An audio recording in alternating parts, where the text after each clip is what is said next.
In order, everyone please stand and recite the Pledge of Allegiance.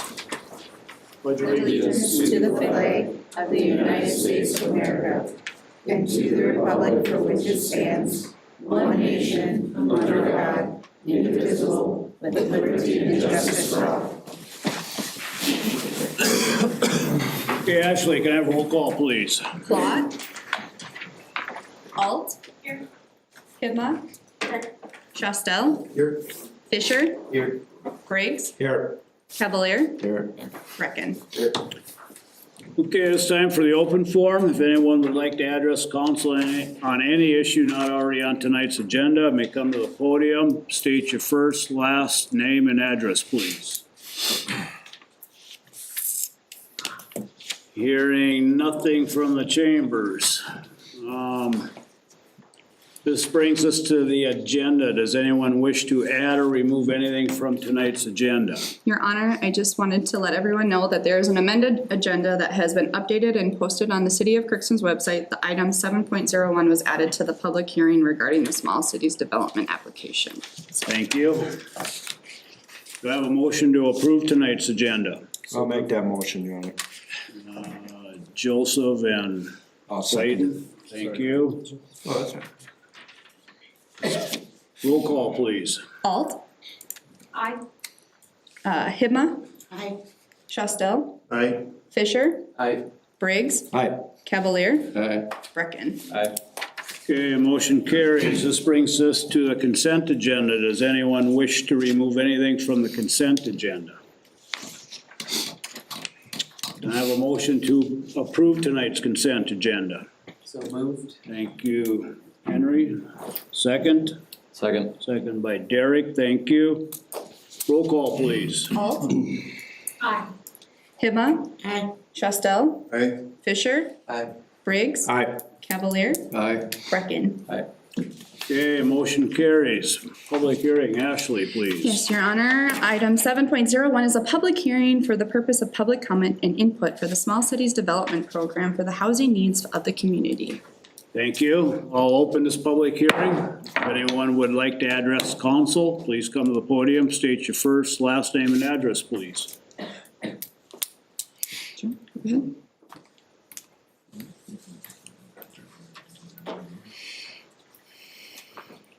Good evening. My name is John Wynn, and my address is Wanopska, Minnesota.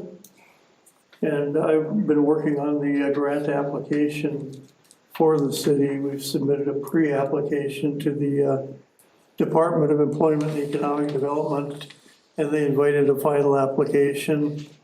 As part of the final application process, we have to conduct a public hearing, which is what we do here tonight. I thought what I'd do is touch on some of the things that they asked that we cover in the public hearing, and I'll just briefly do those. The purpose of the hearing is it's a HUD requirement. This funding is through the Department of Housing and Urban Development. It's federal funding, which is funneled down through the Minnesota Department of Employment and Economic Development, and then they issue the grants to the cities. And HUD requires that we hold a public hearing prior to submitting the application, so that's what we're doing here tonight. The Small Cities Program, which is the program that we're applying for funding under, is what's known as the Community Development Block Grant Program on the federal level. The state calls it the Small Cities Development Program. And they have two classifications of projects. One is what they call a single purpose project, which is a project that just focuses on one activity. And the second would be a comprehensive, which would address more than one activity, such as housing, commercial buildings, public facilities, and that type of thing. The application that we're submitting is it's for water main improvements, And so that's the one activity, and so that classifies the project as a single purpose application. Again, the proposed activities that are included in the application funding are water main replacements, and then also the administration of the project itself. The overall cost of the project financing based on preliminary engineering estimates, the overall cost is going to be $900,250. We're requesting $600,000, which is the most that we can request from the state of Minnesota. And the balance is something that the city is considered leverage funding from the city of Crookston. The implementation schedule, they give you 30 months to complete the project once the award is made. Since I don't know exactly when they'll be making the awards, I can't really give you any dates, but I would expect we'd see the award sometime probably in late spring or early summer, I would guess. And then there's a few things that we've got to do as far as environmental reviews and that type of thing to complete those things and then move ahead with the project itself. So I don't imagine it's going to take the full 30 months.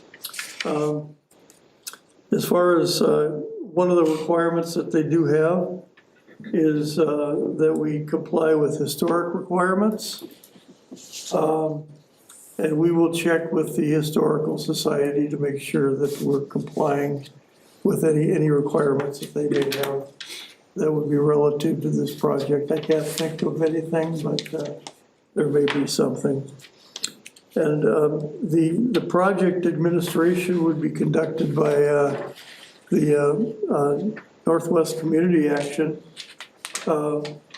We have Northwest Community Action is currently administering a block grant which you received, I believe it was a year ago, and that involved commercial rehab and also housing rehab. Again, it's going to be something different, but they do have experience in all areas with commercial rehab, with the REPA, which they're doing now, and also with public facility activities. So we're familiar with the compliance requirements and whatever is required to carry out the project successfully. And the application due date is April 15th. So we have to make sure that we have the application completed and submitted at that time. So with that, if you have any questions, I can try and answer. Where's the location you're talking? The location? Yeah, that you want the work done. I don't have that information. It's for the Highway 2 corridor. Highway 2 corridor? It's a Highway 2 corridor that we're doing next year. It'd be for water main replacement on the city side. Okay. So any costs that would be incurred by the city, this would be helpful match for that. Okay, thank you. Questions? Thank you, John. You're welcome. Appreciate all the hard work you're putting into this. So thank you. Anybody else? I will close this public hearing.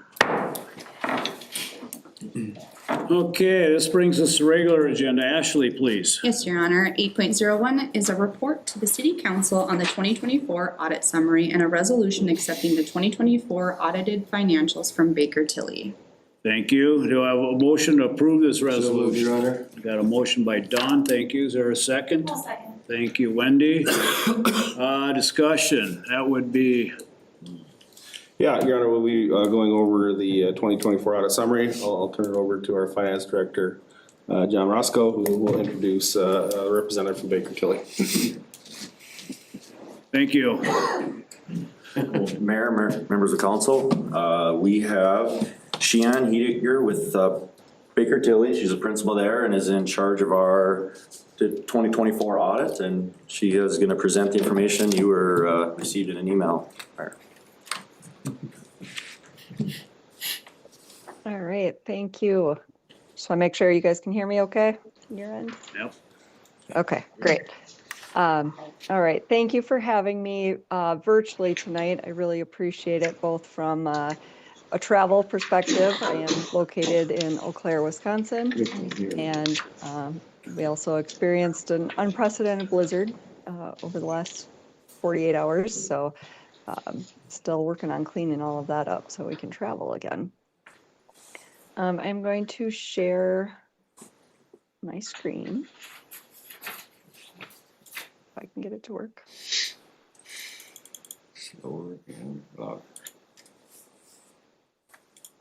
Okay.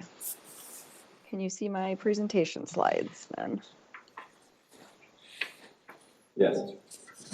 Okay, great. So just getting started here, we are new to the city's annual audit. 2024 was our initial audit. I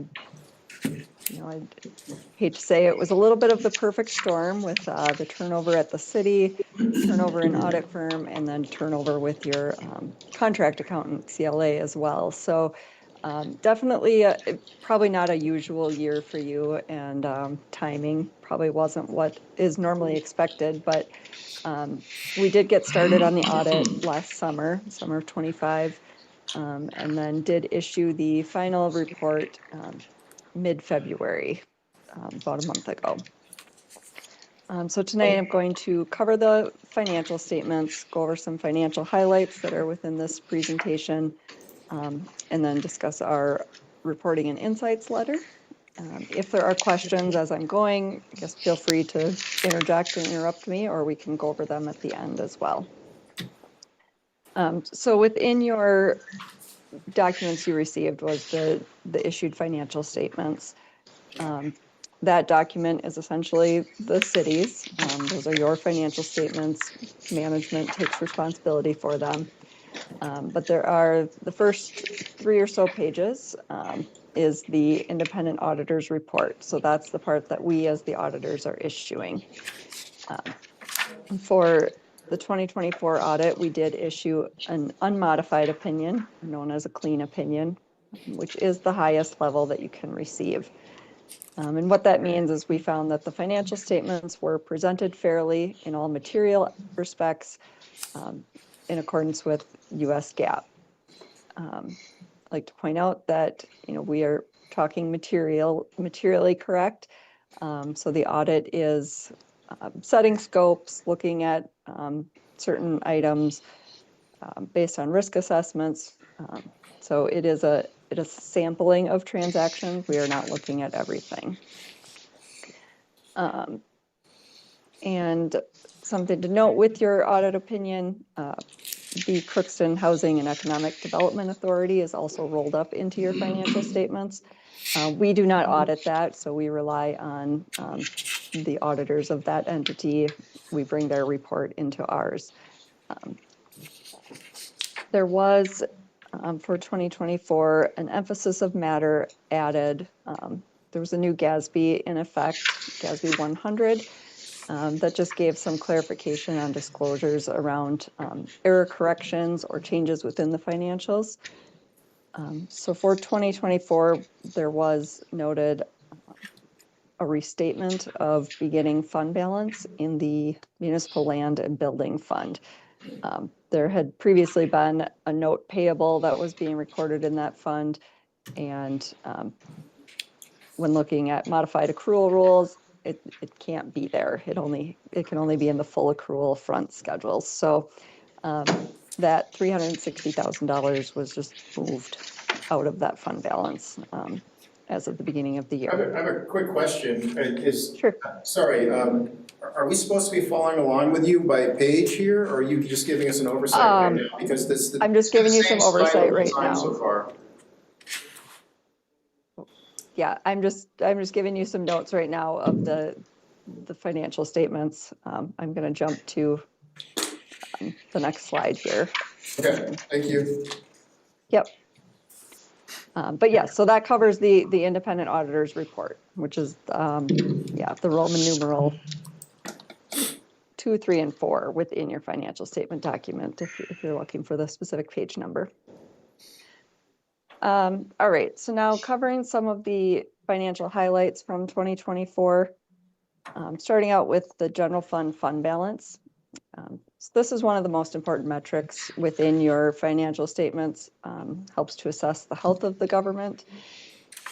Having a healthy or adequate general fund balance helps you cover for unplanned expenses that may come up, changes in budgetary needs, and gives you some flexibility for timing of when revenues come in the door, making sure you have adequate resources to pull from.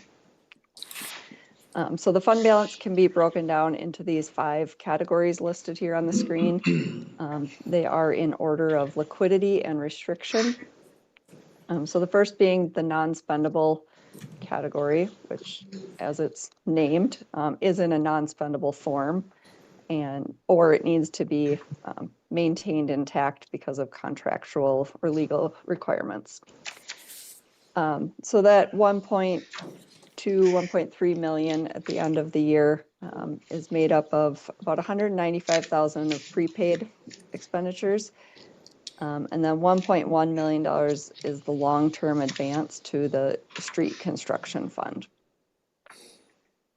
So that fund was operating as at a deficit cash, so general fund had to cover the cash there. The restricted are amounts that can only be spent for specific purposes and are stipulated by external resources or external sources. So those funds are restricted for public safety and economic development. The next 2 categories, committed and assigned, are those which you as the city have set aside for specific purposes.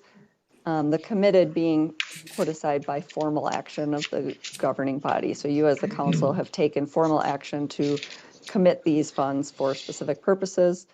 The assigned is usually less stringent. You can move between the uses of that more freely without having to take that formal action to uncommit. So between those 2 categories, there's various purposes. And if you looked in your financial statements on page 34, that has a breakdown of all the different categories that are committed and assigned. And then the last category, unassigned, is the residual positive fund balance. So you have about just under 2.5 million, unassigned, unrestricted, available for spending. So in total, the general fund balance, 6.4 million, and that was an increase of about 242,000 over the prior year. And then the pie chart at the bottom is just a visual of what makes up the total fund balance. All right, so then doing a little analysis of the fund balance, this really is kind of a measure of adequacy to look at. So we have year over year, so you can see changes, but looking primarily at that 2024 column, we like to look at assigned and unassigned fund balance, so kind of your available to be spent in comparison to the current year expenditures. So 2024 had about 3.6 million of available fund balance compared to 8.2 million of total expenditures. The Government Finance Officers Association recommends a minimum 2 months being in that. So that's what that 16.67% is equating to. So the city had just under 44% of expenditures in reserves in fund balance at year end. So that equates to having about 5 months of operations. So if you were to get no monies in the door, you could continue for 5 months. The city also has a policy, the last couple lines here, that the percentage of that unassigned category only compared to the subsequent year budget expenses. So looking at your 2025 budget compared to what you had at the end of 2024 in just the unassigned category. Your policy is 45%. The actual was just under 31%. And you could see it did drop about 10% year over year. And that change really is due to a reclassification of how this advance to the sewer or to the street construction fund was being shown. Given the size of the advance, it doesn't seem likely that it would be paid back in 1 year. So it is shown as long-term, so not really available. So it has to be presented in that non-spendable category. So in addition to general fund, I don't have this on the slide, but the city has a number of other special revenue funds and capital projects funds. I did not put all the numbers on here, but just in total, those had about $4.8 million of fund balance. And it was just a slight decrease of $125,000 year over year in all of those funds combined.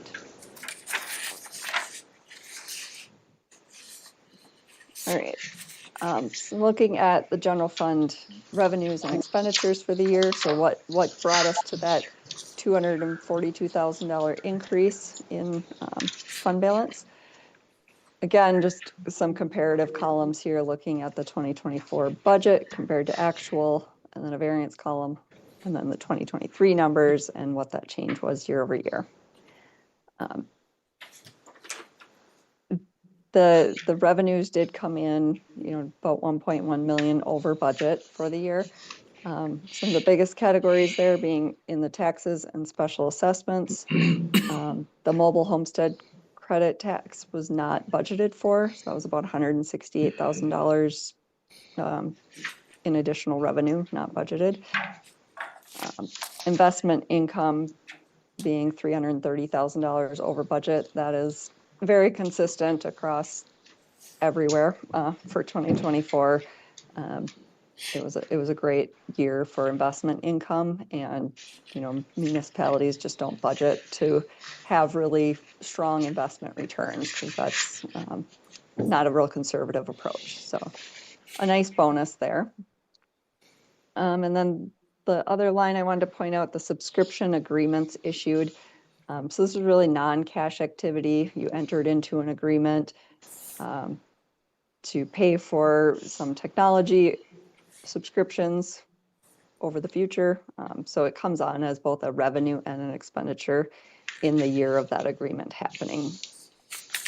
Again, not often budgeted for because it's not a cash activity, but you will recognize the future subscription payments as they're made.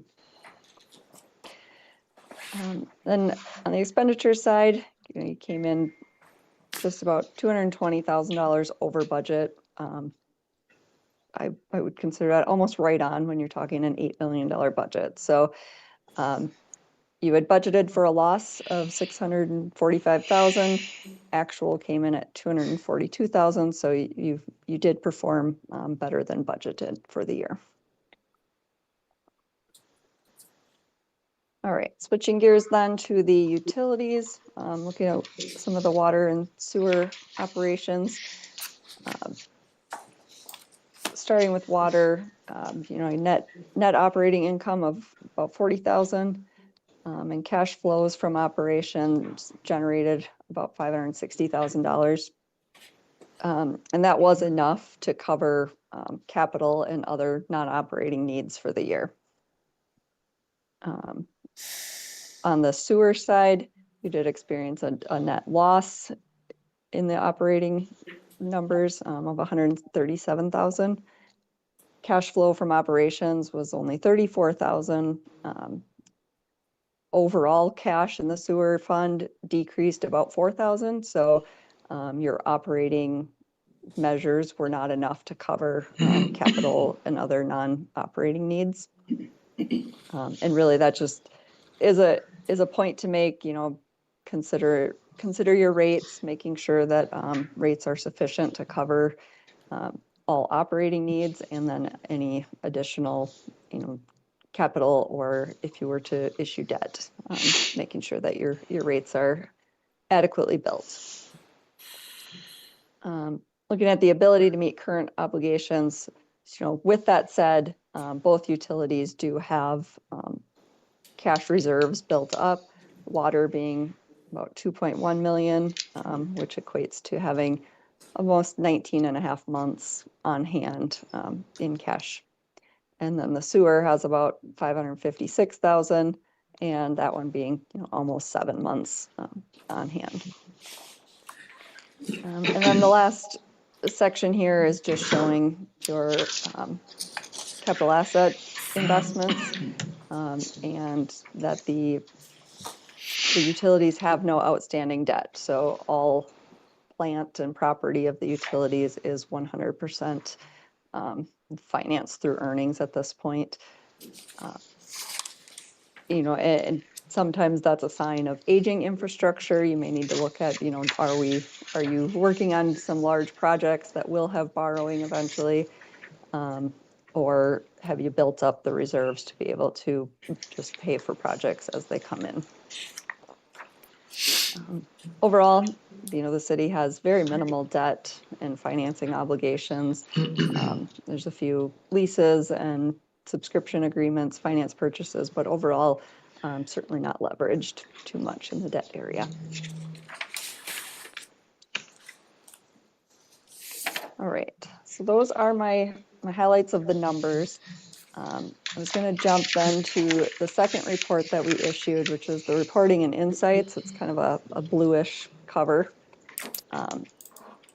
This graphic here, it does a little bit of jumping around, so I apologize that it's not chronological to how the report is, but this letter is really the communication from us to you as the council and to management on the audit process and the results of the overall audit.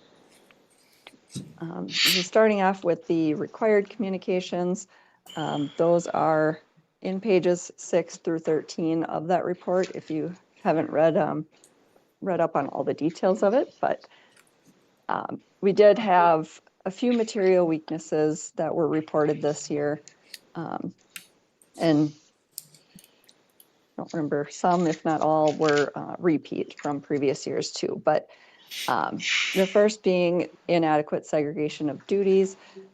So this is seen in probably 80 to 90% of the municipal reports that I issue. Just very common to see there's not, a large finance staff that everything can be perfectly separated. Sometimes there's limitations within the software as well, where, if someone has access to one module, they have access to certain things. Some of the areas that we were seeing, are detailed within this letter, but, around accounts payable and disbursements, around payroll, utility billing, and then monthly and year-end accounting processes. So a lot of it is related to, who reconciles an account and then who has access to the general ledger to make adjustments. Who runs payroll, who also has access to change pay rates or add an employee. And so again, just things that we have to point out as part of the auditing standards. Although we did not find anything that was being done inappropriately in these areas, but we do have to point out that there is not that perfect segregation of duties. The second one then is around financial statement close process. So we as the auditors prepare the financial statements. Again, it's extremely common in a municipal government situation, but we are required then to report that to you, that we prepare it, we do give it to management to review drafts. They ultimately take responsibility, but there could be, missing disclosures since we are not in your day-to-day operations. The next two, around bank reconciliations and recording of receipts. I think a lot of this stemmed from the turnover that was happening. Just things were not being reconciled timely. We were finding receipts were not recorded at the same time as when they were, received into the bank accounts. Just some of that lag. which ultimately leads to you as the council not getting the most accurate numbers throughout the year if things are not being recorded timely. And then the last one being the fixed asset records. We did find that the capital asset records that were being kept by the city did not agree with what was being reported in the financial statements. There was some mismatch of numbers. So I think we did provide some information, hoping that can get cleaned up going forward for 2025, but did have to report that as being a material weakness as well. All right, so then continuing, we have some other required communications. We have, if there's changes to accounting practices or policies, I mentioned already, GASB 100 was in effect. Also, GASB 101 went into effect for 2024. That was around compensated absences and just looking at how that liability is carried on the books. So that was properly implemented. Your most significant accounting estimates are the net pension liability and related deferrals, other post-employment benefits liabilities, and the depreciation over fixed assets. All right. If there were any difficulties or disagreements with management, we would report those to you. Happy to report we did not run across any of those situations. Everybody was very pleasant to work with, did not restrict us from access to anything. As far as significant or unusual transactions, I mentioned we had the restatement that had to be run through the 2024 financial statements. So that is disclosed within here. We did experience delays within the audit process, again, primarily related to the turnover in staff, but ultimately we were able to get the information that we needed to complete the audit. And then finally on some non-attest services. So we do prepare the financial statements. And we did some adjusting journal entries throughout the process. So we do just report those as, not under the audit scope. They are non-attest services, of which management ultimately takes responsibility. All right, the next section then, the two-way communications. That is the last 3 pages of this report and really goes over the nature, scope, and timing for the next audit.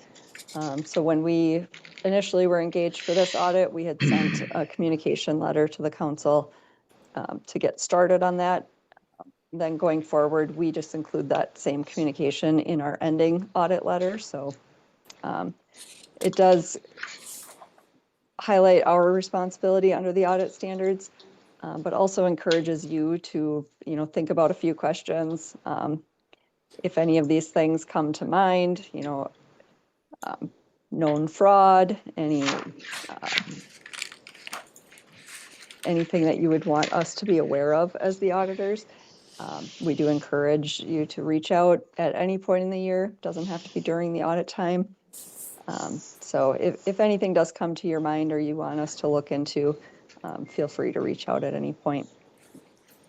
And then the final point, the informational points, those are pages 14 and then pages 24. And that goes over, page 14 is kind of a resource to you as the council. Baker Tilly, we do audits, but we also do a breadth of other things in the local government space. So just looking at some of the hot topics, we try to put those into our letter. So, any digital transformations, cybersecurity, looking at different funding sources that are out there right now, the Inflation Reduction Act and such. So just some resources for you if you want to peruse our website.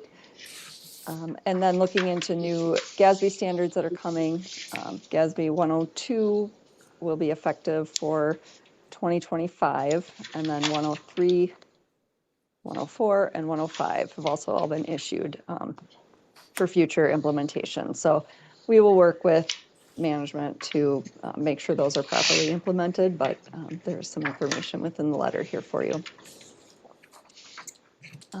So that is the end of my prepared remarks. I do just want to first give a really big thank you to Ashley, Miranda, John, any others who helped through this process.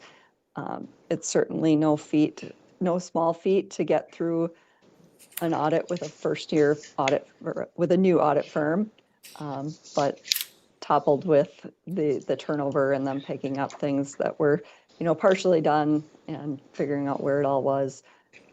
They did a great job. So everyone was a pleasure to work with, and I'm sure we're all looking forward to a smoother 2025 process. There are any questions? I will Thank gladly you. take. Questions? It's Sheehan, is that right? Yeah. Yes. Oh, and at the end was my contact information too. So you do have that if needed. Thank you, Sheehan, for providing that information about the audit. In the beginning of your statement, you had said that this represents a sampling of transactions, and you didn't do everything, obviously. Can you give us an idea of what percentage you actually looked at of the total?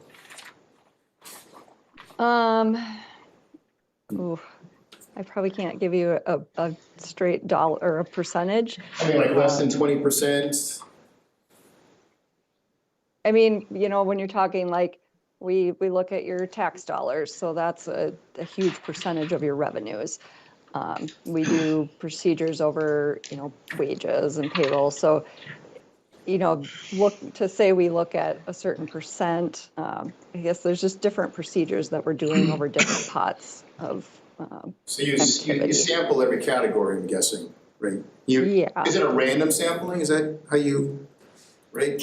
Do you go up in mind and first and say, I'm gonna do 35% of this area, 10% of this area? Is it random across the board when you do your audit?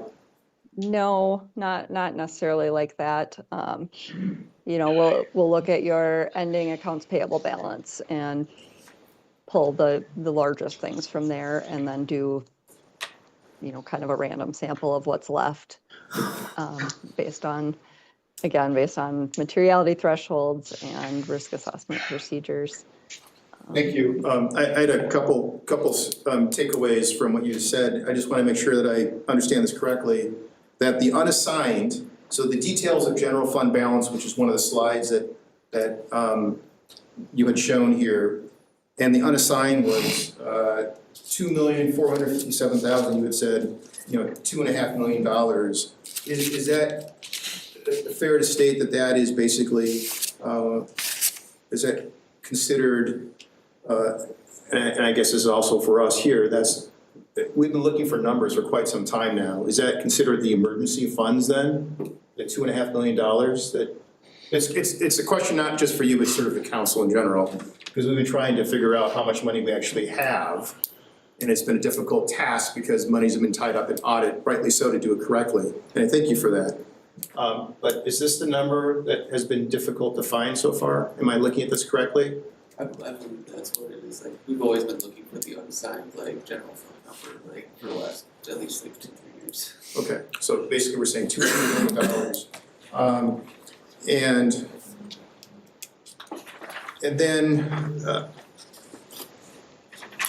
then on the next slide, another takeaway for me, I just wanted to make sure I understood you correctly. Under the analysis of general fund balance, where you have 2 columns, actually 3 columns, but the 2 rider columns for the 2 years, 2023 and 2024, you had made the statement that it was 16.67% of the GFOA recommended minimum. That's what you're recommending should be in that area. And I think if I understood you correctly, we have about, for example, 5 months worth of funds in 2024, right? Did I understand that correctly? Correct. So we're above what looking, is recommended. point in time, 12/31/24, you have about 5 months of reserves built up. Which is, from the standpoint of the audit, that's good news. We're not below Yes. that percent. You want to be above No, that percent. you have an adequate fund balance, I would say. Okay. Thank you for that.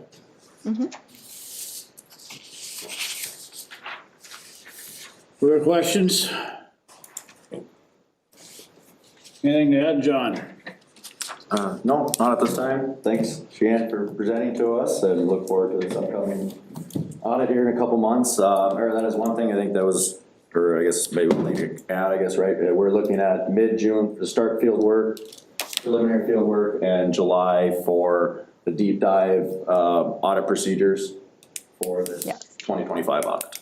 So we Yes, should have, with a goal to issue, by end of September, hopefully this year. so we should have a good idea where our audit is when we're narrowing down for budget time. Yeah. That's our hope. Yep. All right, thank you.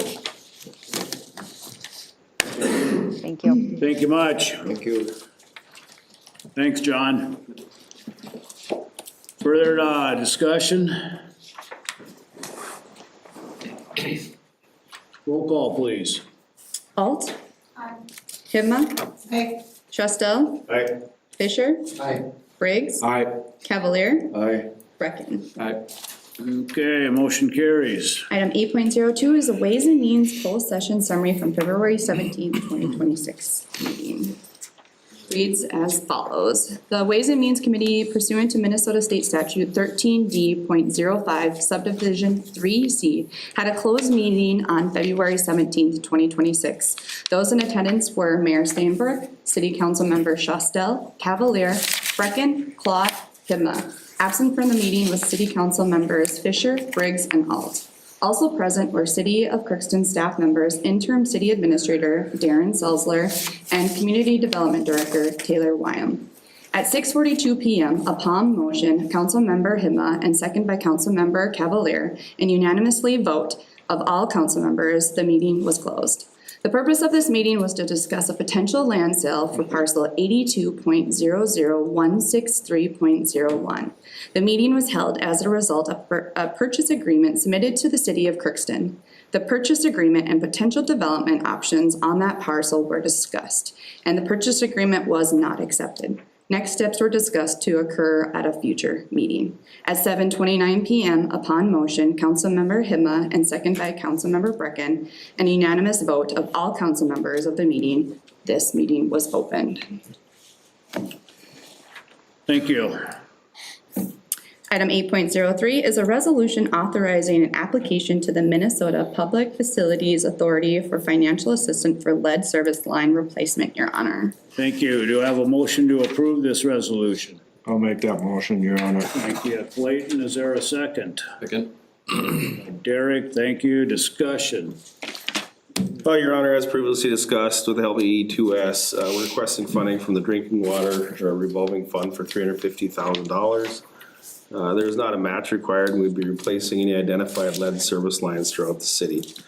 I'm not sure if E2S has any further comment on that, or would like to, unless there's any additional questions. Come on up, Betsy. Did I No, you did good. cover it and good enough there? I was- Betsy Seaver, A2S, nice to see you all again. Was there any questions that came about? Darren did a really good job of quick summary, so.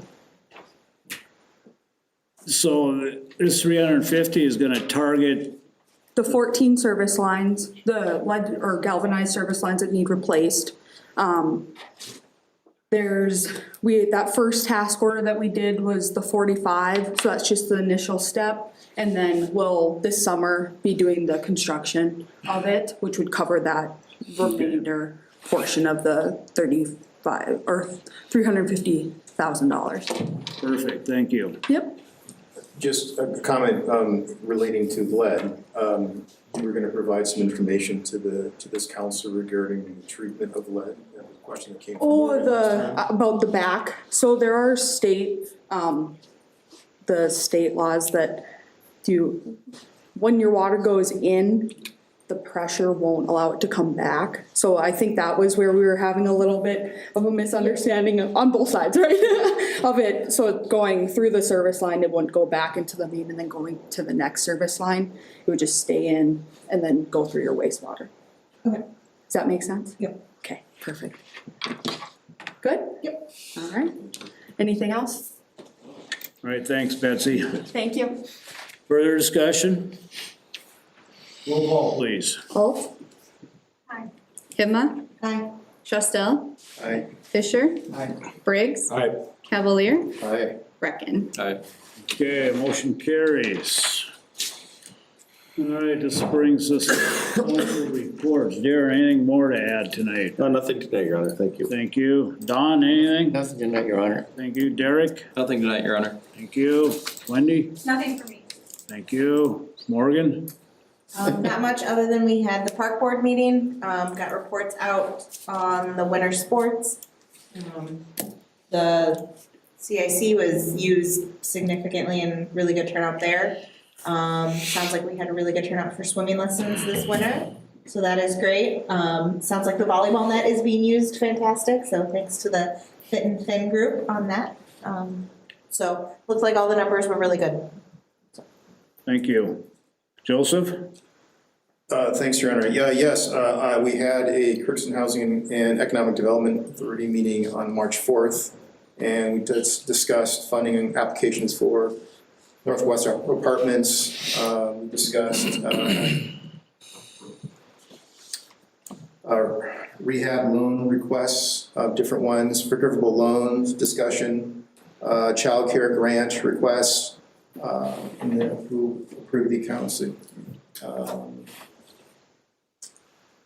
Let's see here, we also discussed City of Crookston Housing Incentive Program, and it was a good conversation. Thank you. Thank you. Henry? Nothing for me. Thank you. Clayton? Nothing from me. Thank you. Your Honor, I forgot something. Regarding the pool, I was gonna Yeah. bring that up.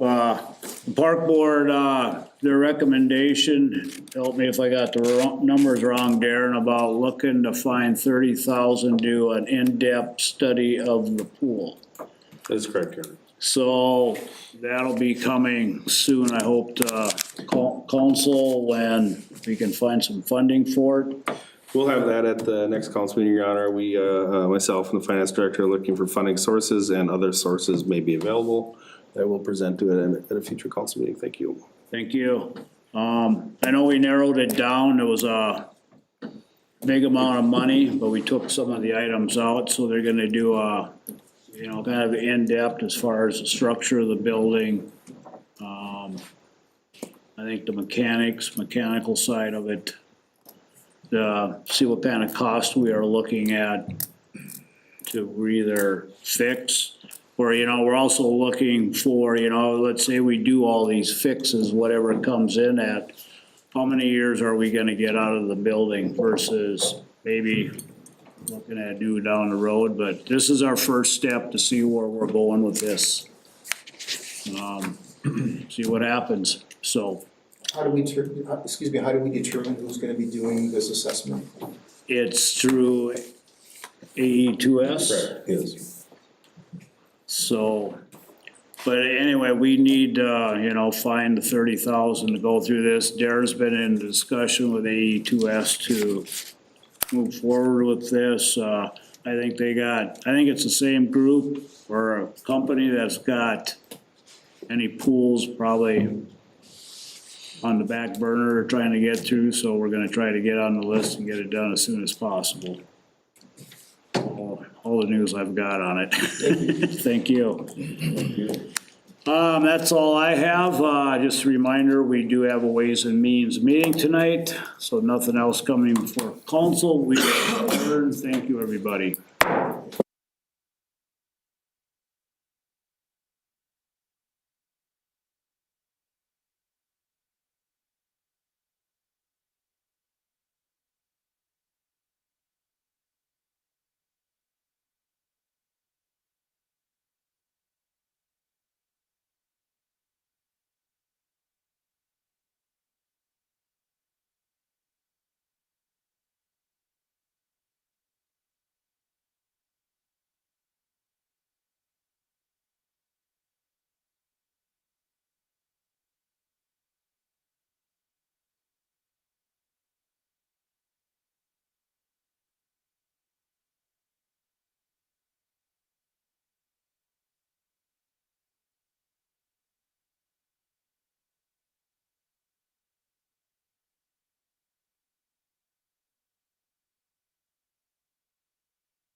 Ways and Means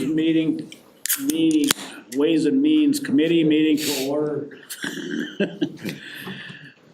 For March 16, 2026. We've got two items on the agenda tonight. One is discussion about a TIF district for the diocese, and the other is Houston Avenue erosion discussion. We'll start with Taylor, please, on the TIF district for the diocese. Thanks for being here, Taylor. Yeah, thanks for having me. Good to see everybody. So today, I have for you, I provided a brief little memo, a draft copy of our request for proposals, and then a TIF analysis for reading materials.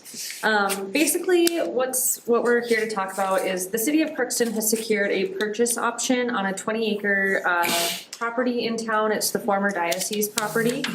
It's just north of Memorial Drive, just south of Minocqua Golf Course.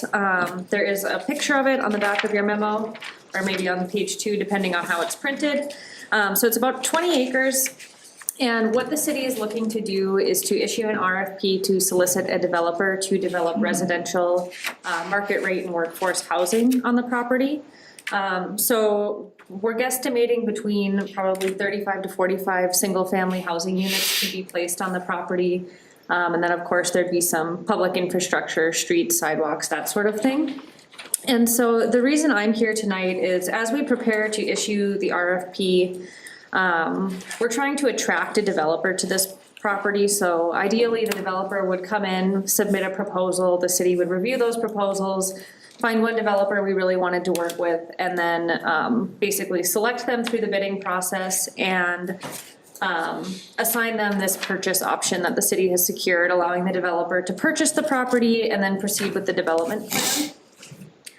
What we are here today to discuss is whether or not the council is inclined to offer TIF, Tax Increment Financing District, as an incentive for the developer to build. So in the most basic of terms, tax increment financing, or TIF, is a district in which some kind of improvement is done. So if, for this case, this is currently a property that has very little structure built on it. There's a couple of buildings, but right now it's owned by a church, so it's tax exempt. We're not making any property taxes off of it. If we were to implement a TIF district and a developer came in and started building homes, the increment is the increase in tax value, property taxes would be collected and then basically given back to the developer as a way for them to fund the development of the property, to build those homes. And so the bottom line question is whether or not the council is interested in us using TIF as an incentive to attract the developer. If the council is interested in that, we'll include that in the RFP as an incentive to build. If the council is not interested in that, we won't include it in the RFP. This brings us to the last document. This is a TIF analysis that Eller's Public Finance Advisors prepared summer of 2025. So the numbers are a little bit outdated, but they'll give you kind of an idea of what a tax increment district could look like. So on the first page, the one with a couple of boxes on the front and a small table on the bottom, I should have put page numbers on here, I apologize.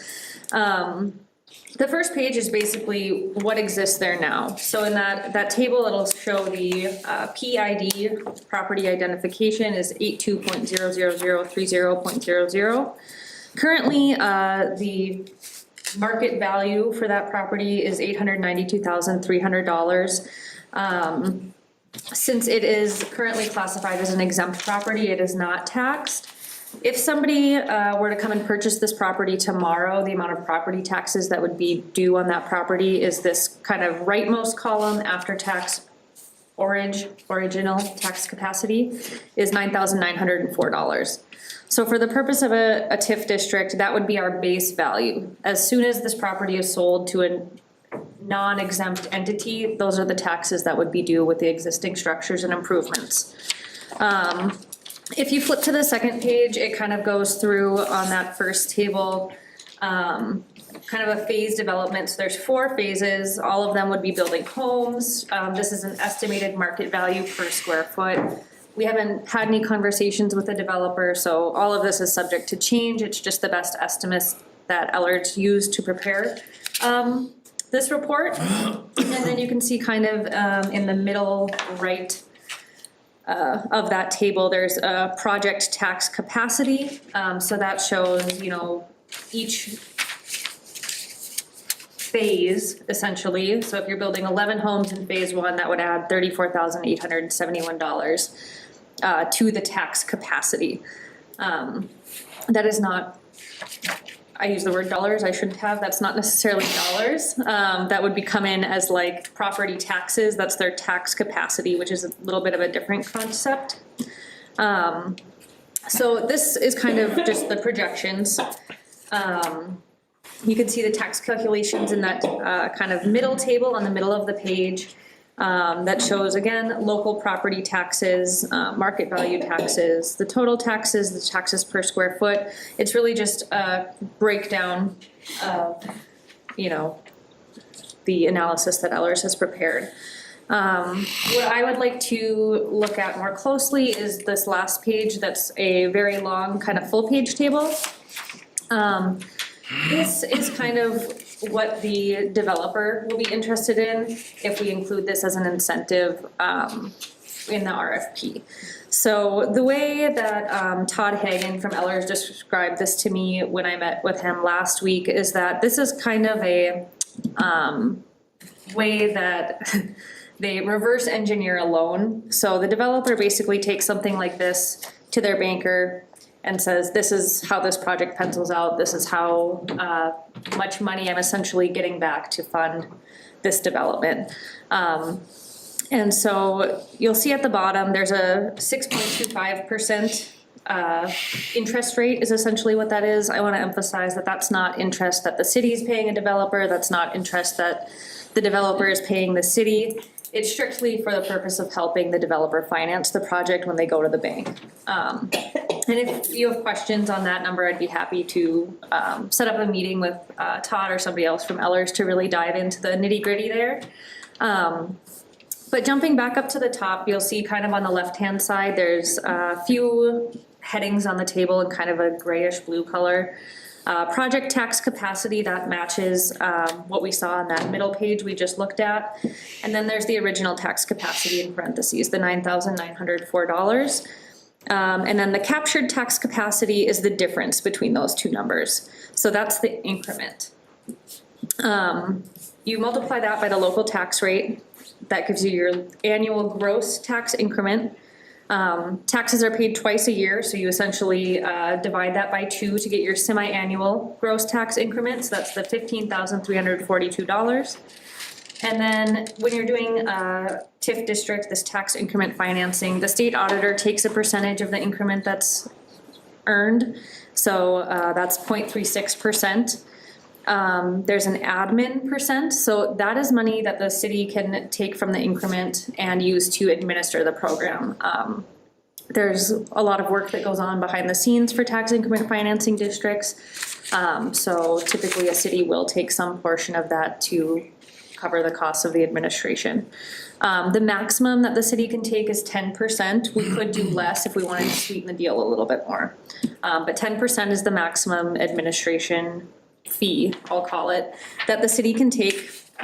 And then there's the semi-annual net tax increment. So as you kind of go down that column, you see that that number increases as additional development is done on the property. You know, if this is a phased project, you're not building 55 homes in a year.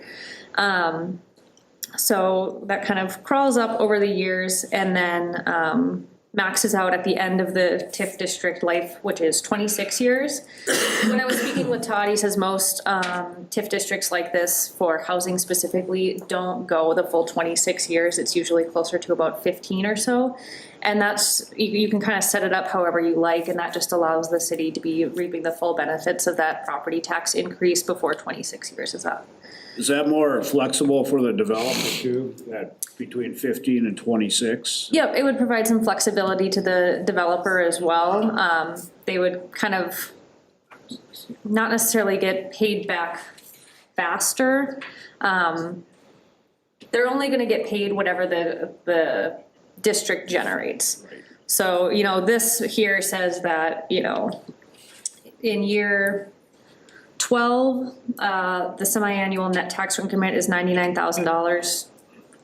If for some reason they didn't build as many homes or the homes were not valued as much, if the district didn't generate $99,000, they wouldn't make $99,000. The city wouldn't be obligated to pay them that money.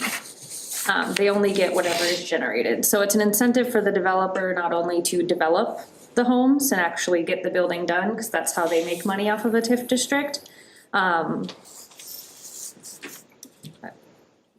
So when you say the difference between 15 or 26 years, is that we write it at 15 years, or if it gets to 15 years and then? I don't know the answer to that question. I don't know if we left it open, when we issued the TIF district, I don't know if you state at that time, this will be for 15 years, or if after 15 years, you can just say, we're done administering this, we're gonna close the district. I can find out, but I don't know that answer. Other questions about this part of it? So let's say we have a developer that's interested and is gonna move forward, would he dictate how many years he'd want a TIF? You could have that conversation with them, but ultimately it would be up for the city's decision. Okay. Todd just said it's typical to be right in the 12 to 16 year range. He sees a lot of them at the 15 mark just because it's a round 5 number. So yeah, it's just kind of the city's preference. Is this fairly common in this situation that we just wanna have economic development, right? New housing opportunities for people here, new residents. That's the end goal. But if we didn't do it that way, in the TIF, what's the likelihood that it would still be developed appropriately? I guess I don't know the answer to that. This property has been for sale for a number of years and it hasn't been purchased or developed, so I think that's one of the benefits of the position we're in right now is that the city has an option agreement on this property. So we've negotiated a little bit better price on the property, and then if we are able to offer an incentive like this or other kinds of incentives, it might perk a developer's interest, but I don't know, you know, the statistics on how often a TIF district makes or breaks a deal. I think with a TIF, you get an interest out of developers and basically it's really no cost to the city. They put all the infrastructure and everything in, and then like once or twice a year, the city cuts them a check for whatever amount, depending on Twice how a many, depending on how many homes are built. The loss is a loss of tax monies, right? We are getting that tax money as it is. Well, these, true, right, currently, but building with and without the TIF, the loss would be that without the TIF, then you're losing those tax monies on the houses that are being built, that's my point. Without a TIF, I think we're gonna be on the hook with all the infrastructure and everything else, and You would still get the base tax amount as a revenue, you just wouldn't get the overage. That make the difference, that increment between the 9,900 base and whatever the property value was at that time for the assessment of the TIF. You're right, you would not see that right away. How many houses?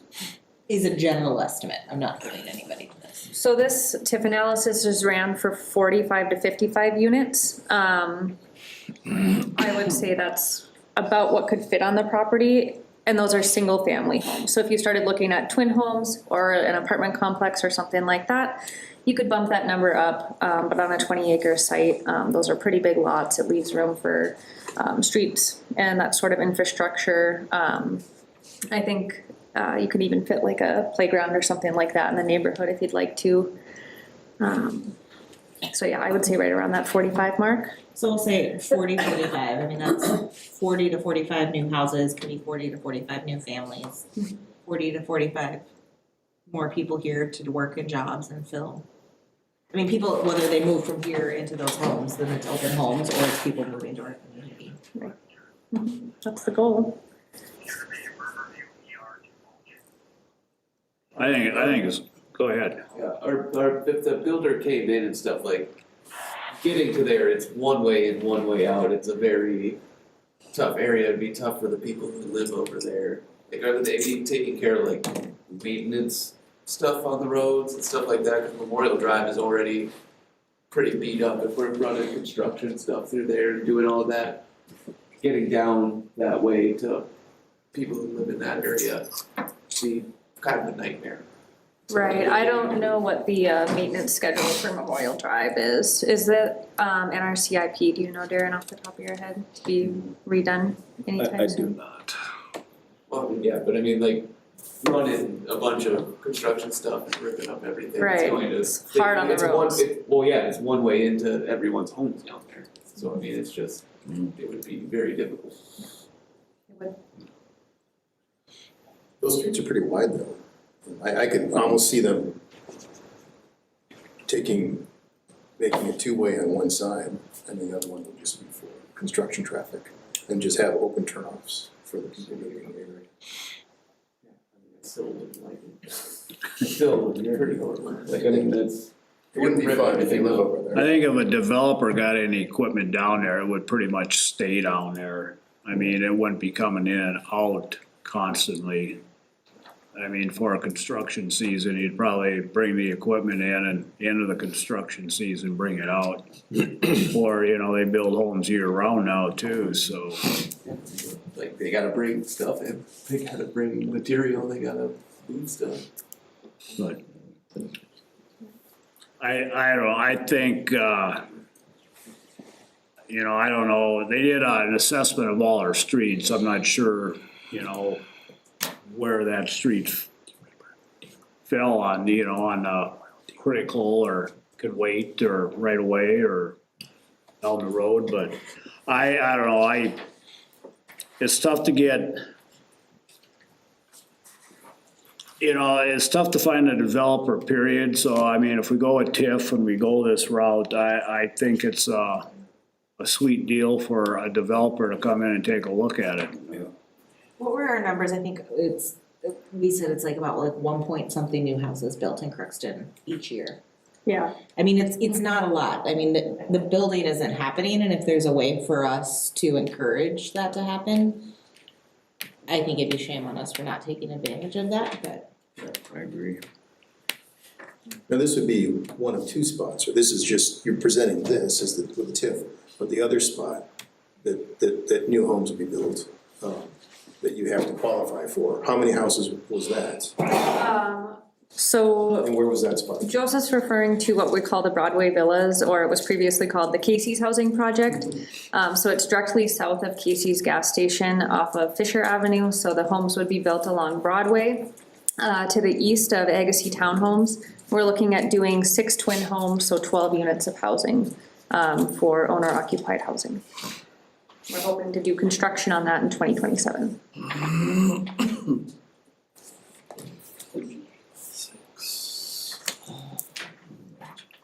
I just feel it's a good idea to see if we can spur a developer in for the diocese property and turn it into a TIF district. I'm in favor. I agree, it's, Consensus? Move forward. yes. You okay with that, Henry? Yeah, I mean, I was just wondering if somebody was gonna fix the roads, I mean, like, God forbid, you gotta get out of there and there's a funeral coming and we're down to 1 lane. Like, it's tough.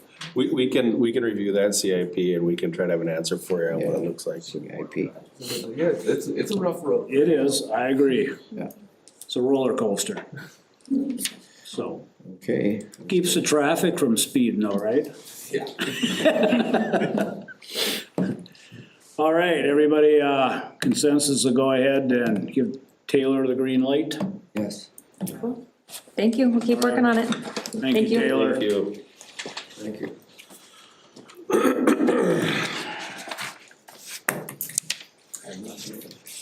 Okay, moving on, the Houston Avenue erosion discussion. We are gonna start with Darren. I did take some notes too. I'll probably overlap Darren maybe, but we're gonna start with Darren's information. Thank you, Your Honor. Yeah, at the April 2nd council meeting, Gail and Ken Meyer spoke at the open forum and asked council to sponsor a bonding bill in the hope of obtaining funding to support riverbank stabilization along Houston Avenue. Gail's request at that time was 3 parts. 1, sponsoring the bonding bill. 2, agreeing that the city would take ownership of that property. And 3, complete a Minnesota management budget, or MMB, which is required by a local authority, authorized authority to sponsor the bonding bill. If the bonding bill was awarded, 50% match would be required. So with that, I know we didn't say much at that open forum, but the city took all that information back and been working diligently on this, and I just want to briefly detail the scope of the project, next steps, maybe some timelines.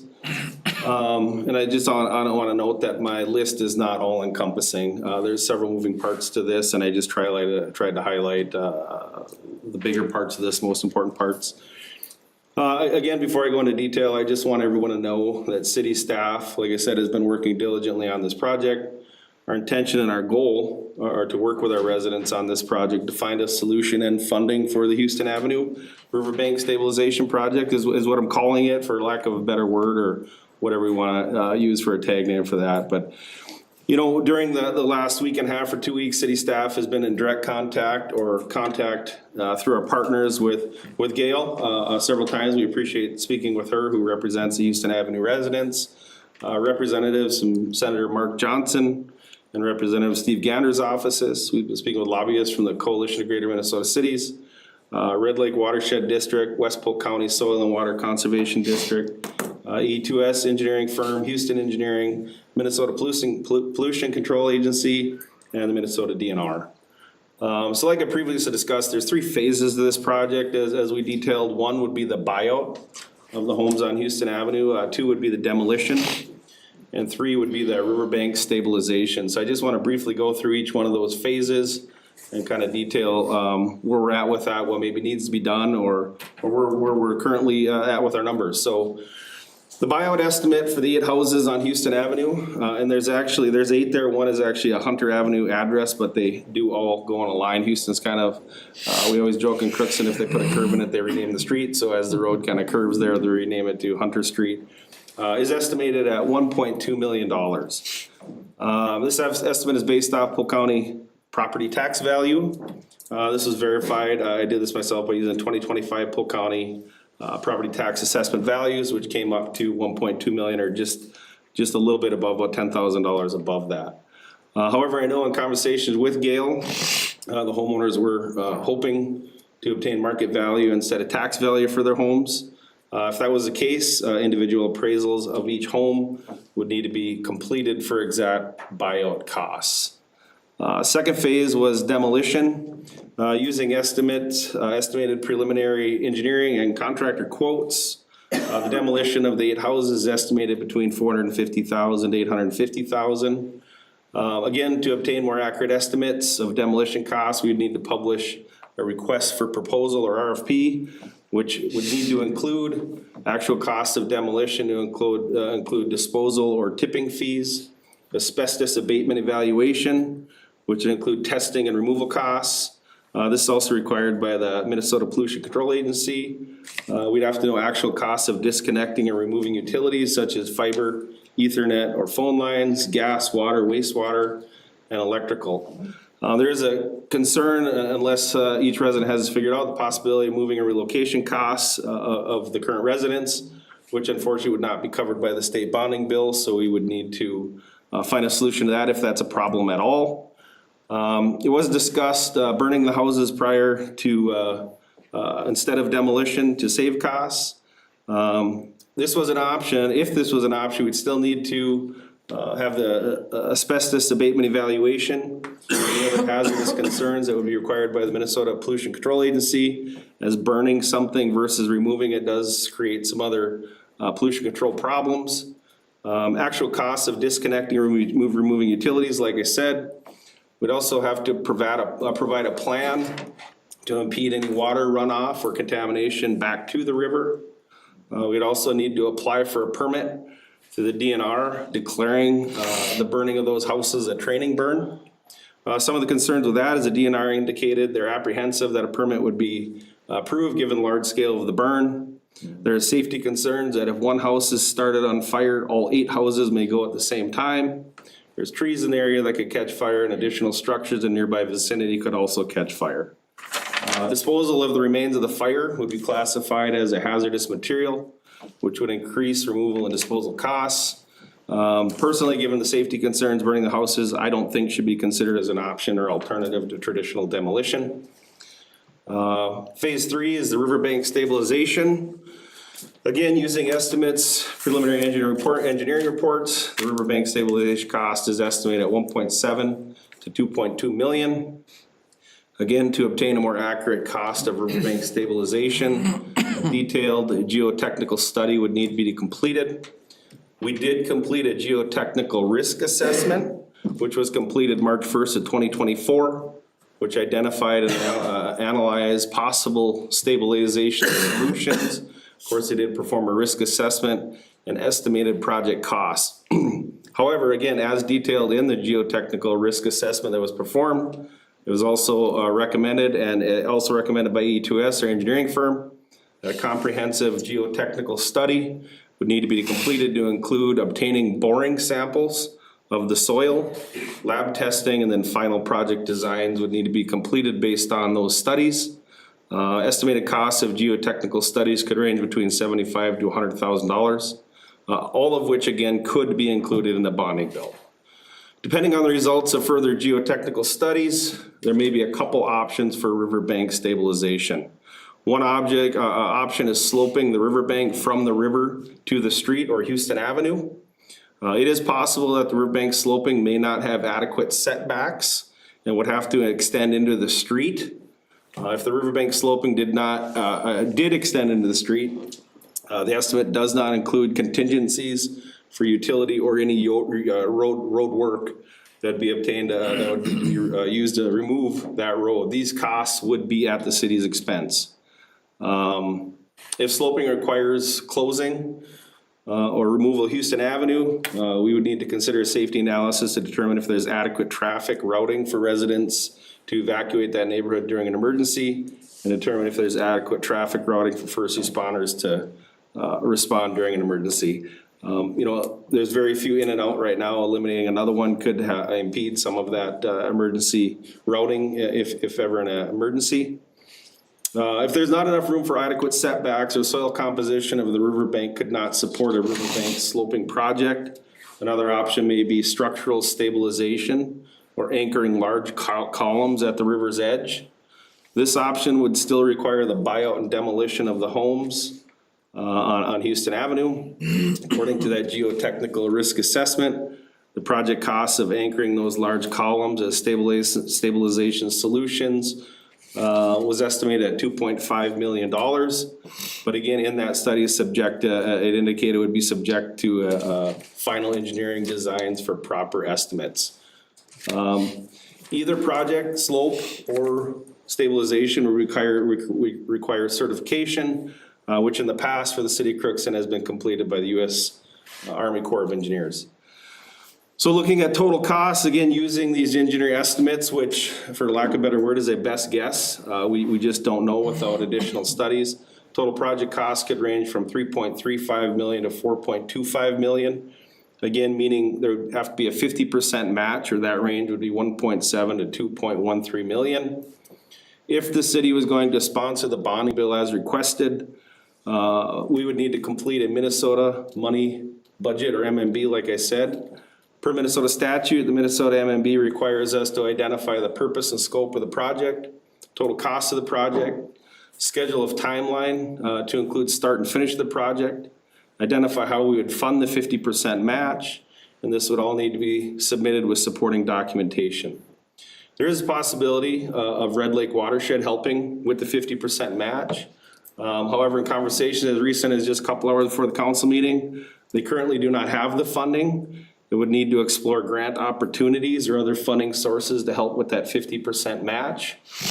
We'd also have to identify the grant opportunities when completing the MMB, as that could affect the total bond request or award amounts if the grants were being obtained from other state-sponsored grants. I would just like to note that after talking with our local lobbyists, most of the projects in this bonding session should have or were submitted in June 13th of 2025. Given the scope and early stages of this project, according to our lobbyists, it's probably unlikely that we would get this bill sponsored in this session.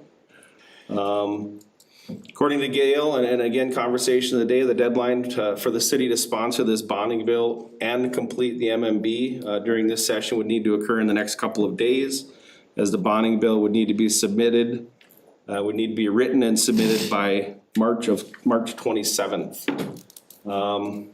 Again, I'm committed, the city's committed on working with Houston Avenue residents to find a solution and funding for this riverbank stabilization project. However, given the tight timeline of March 27th and all the data required by statute to complete the MMB, I just don't think it's possible for the city or city partners to obtain the data needed in the MMB in the next couple of days. My recommendation would be moving forward, I think we should create a board, start meeting as often as needed to try to meet the requirements of the MMB for the next bonding session. Using this year's timeline, we would have until June of 2027 to complete these studies or have project costs on these studies and actually know which route we're going to do, whether it's sloping or stabilization. I know that's not likely what this audience wants to hear, but just given the cost and scope and good faith, I just can't recommend moving forward at this time. That's all I have, Your Honor. Thank you. There's a lot of unknowns with this, I guess the numbers I was seeing with the buyout, the estimated demo was, let's see here. Anywhere from 1.65 million to 2.5 million, and this doesn't, include asbestos abatement or other potential environmental considerations. The bank stabilization, I was seeing numbers that range from potential projected costs approximately 4.65 million to 5.5 million. It's gonna take some time to get everybody on the same page with engineering, the bore, sampling, what all this cost is gonna be. I think, you need appraisals of each of the home. You gotta identify above or below ground oil tanks. Asbestos is also included in that, see if there's any in the homes, lead paint. Darren mentioned about utilities, providers, electrical, natural gas, telecommunications for disconnect. Also, I think we'd have to be in touch with the Corps because because they did the levee down there. And I don't know, with bank stabilization on this section, if that would have to be tied in with their levee system. And it would have to be also Corps approved. So if that was the case.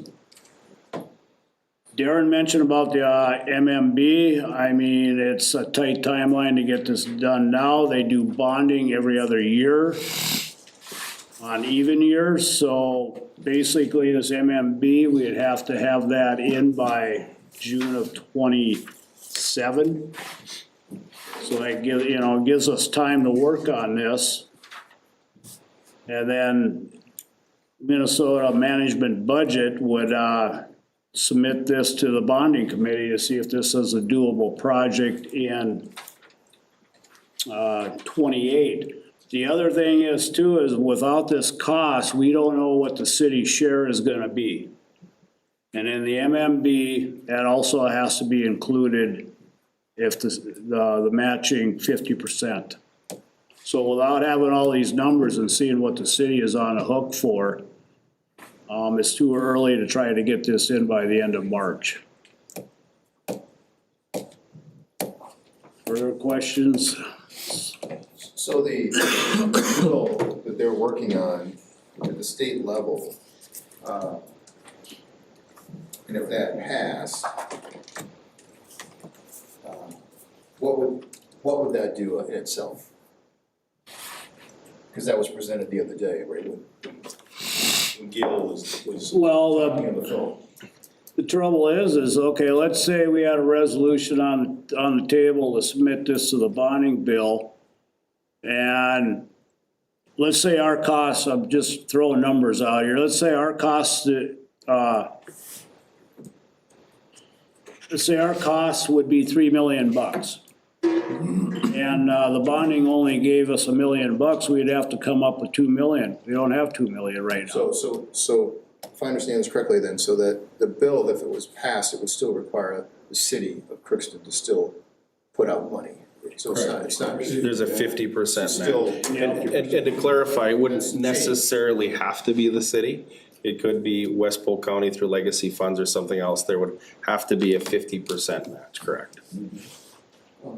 Do we have any idea of how fast that bank is eroding when we take a look at loss of feet? and You how know, far it's going in? again, reading so many studies and different things this weekend, I think this was published by the same company that did our, that did our geotechnical risk assessment. The data that we have here, an erosion study rate from 2009 to 2021, I believe this was published at the same time as that geotechnical report in 2024. The erosion rate has been up to 8 inches or less in the last 12 years. And that varies along the riverbank, up to. I'm sorry, is that per year, or is that over 12 years? It's Over 12 years, 8 inches. Correct. According to this study, and it varies, some places less, some places more. Yes, that's the data I have. Gail, you wanna step to the podium, Yeah, please? Thank thank you. I have some additional information if I could add a few things.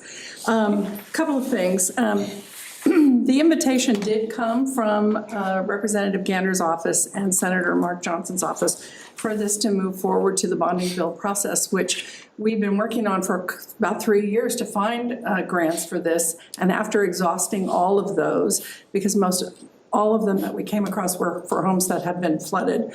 This is a bank erosion project, and so Senator Johnson and Gander knew that it was time for us to move this forward. So that's where all of this started very recently in the beginning of February. I want to address a couple of things. They're asking you to approve the concept, and that is it at this point. Even if they do give you money through the bill, until you spend a penny of it, you're not responsible for anything forward. It's just right now the concept. You're not being asked for any financial considerations at this time, but they need to know that you are behind the concept for that bill to move forward. And keep in mind, no cost to that, no obligation to that whatsoever. The date of March 27th, I did a little more research today. I was able to get a hold of a few more people. That appears to be Senator Johnson's or his staff's deadline. It is not the Senate's deadline, so it is a possibility that we can move some of that forward a little bit if we need to. Also, the market value versus appraisal. Talking to a Senate researcher today, they said it's up to you and us. There's several homeowners you want to wave again here today.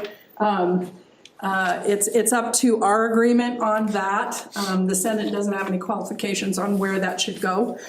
So we can make that decision and send them the documentation for that. Also, the match issue. So unfortunately, I didn't bring the statute, but I will give it to all of you. The statute that talks about the 50% match, read 2 paragraphs down, and it says, in other cases, no match may be required depending on the bill and the project that's put forward. They said, in fact, some projects will be 100% funded. And so we were encouraged today by people on that Senate committee to move forward because we don't know yet if there's even a match required at all. And yes, the watershed has asked if their contribution can be the match. But if it isn't, know that 2 paragraphs down, it says that there are projects that won't need a match at all, and ours could be that project. So the idea right now is to give our project a chance, knowing that you have no financial responsibility to do that. There is the risk of not doing this. And so understand that the watershed has said, you asked about how much has happened per year. And I think, let's see, how much have you lost in the past couple of years? And this is Carrie Olson. Carrie Olson. Hello. Hi. My husband Brian and I own 235 Houston Avenue, big yellow house. If you are around Crookston, that's what people call it. I don't know in the last couple of years, but it's been significant. We purchased our home in 1999, and since we purchased our home, we've lost 40 feet of our backyard.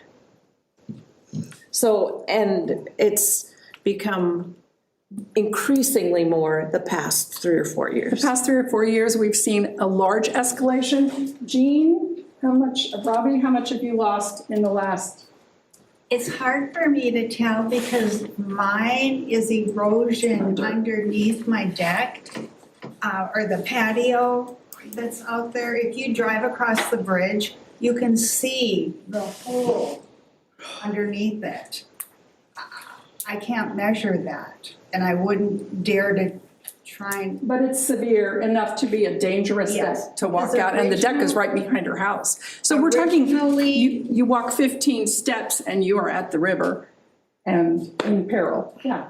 Yeah, originally, we had a walkway for the deer to run. That collapsed in that last high water that we had.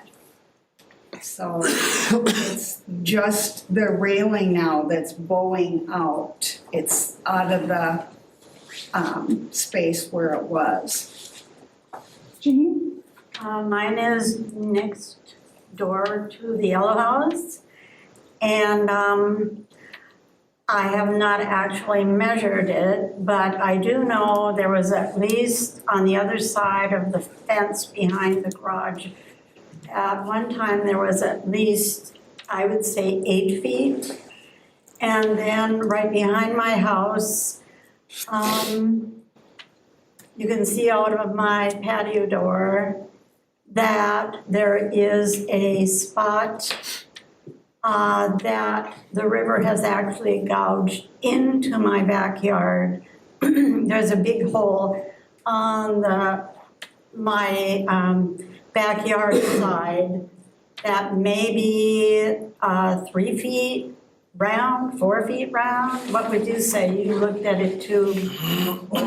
At least 3-4 feet. And Into my that has backyard. gone underneath her shed to the point where her shed is now hanging over the edge. And the question is how long before it tilts and falls in. We did some measurements in the past 3 years. Several of the homes lost 6 to 8 feet. There has been an escalation, and we have some ideas as to why that's happened, and I won't talk about those here. We can talk about those at another time, but there has been an escalation over the last short period of time, and it's been a frightening escalation for us. Matt, did you have anything you wanted to add to that? My whole garage, my whole yard is sloping into the roof. Anybody else? So I think there is a large risk of not doing it. Additionally, the watershed has told us that each year that goes by as the land loss increases, eventually within a very short time, they're not going to be able to do the sloping part that you talked about, whether it was sloping or the more extensive bank stabilization. The sloping is the cheaper and the easier, but the longer you wait, the less likely that they'll be able to do that. Just a couple comments. According to the engineer studies, the sloping isn't the cheapest route. They're about the same. You mentioned no risk. I mean, to support this, everything I've received from Mark Johnson's office and everything else, and it's clear in black and white that an MMB needs to be submitted to support this bonding bill. It That's does. what we're talking about. You say no risk. When you say no match, I'm aware of that statute. I've read that. Fortunate enough, we did have a conversation with an individual at the state today who approved all of the MMBs because we were really trying to take a deep dive on how we can meet deadlines. And we brought up that statute and he said, and again, I don't know how long he's done this, but only one project has ever been approved at a no match. So although it is in statute and we could request, and again, I'm not trying to say we're not supporting this, I get your concerns and we're 100% willing to, but I just also want us not to hang our hat on hope that it will get fully funded and it doesn't, and then we have to come up on a match. Again, I'm obligated to do our due diligence on behalf of the taxpayers to help with this and how we spend this money. How much are they putting in a bonding bill? I mean, how do they know that amount without these? Where are we gonna get that number, Gail? How are we gonna estimate that? The amount of what, I'm sorry?